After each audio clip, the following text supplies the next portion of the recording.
اسمع.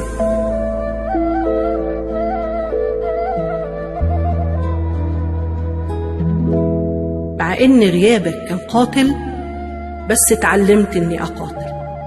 ما اسمحش لحد يمس كياني او يدخل في حياتي تاني.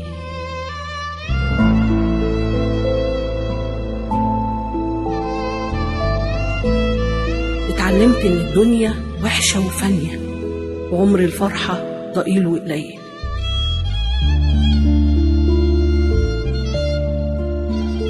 علمت قلبي يكون أناني، واجني في أفراح بس عشاني، واشيل همي مش هم الناس، وأعيش في الدنيا بدون إحساس. علمتني إزاي أقتل نبتة حب جديدة في روحي. حبيتك واديتك قلبي، ويا ريتك صنت وقدرته. لا، ده انت أهنته، وبإيديك النعمة دي قتلته.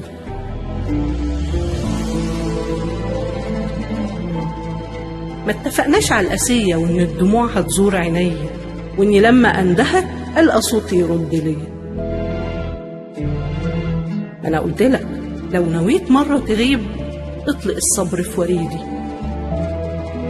المرة دي كسري قوي، شتت جمع سنين حياتي. كان وعده ليا عمره يوم ما يسيب ايديا، وهو ساب ايديا. ليه تعشمني بحنانك وارتوي من حوض امانك؟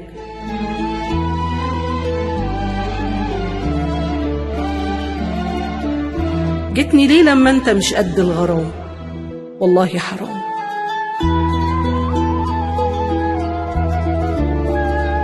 بصحى وانام على الاشواق، وغصة في قلبي بتجيني فتنهيني، واظن ساعتها بان الروح بتستأذن عشان تخرج، لكن لسه الوجع مكتوب.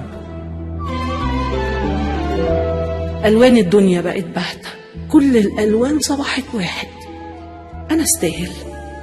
ازاي متهاونة وبتساهل؟ انا اصلا بقى حد مغفل وعبيط وهبل. ازاي منتظرة في حد سراب صورة في برواز؟ ازاي افضل فتحاله الباب؟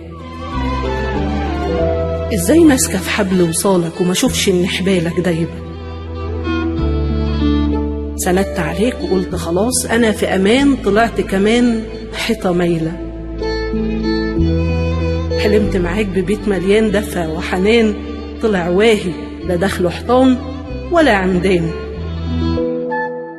ولحد ما اشوفك من تاني، ويا رب ما اشوفك يوم تاني، عمري ما هقبل ابقى التاني. هفضل طول عمري نمبر 1.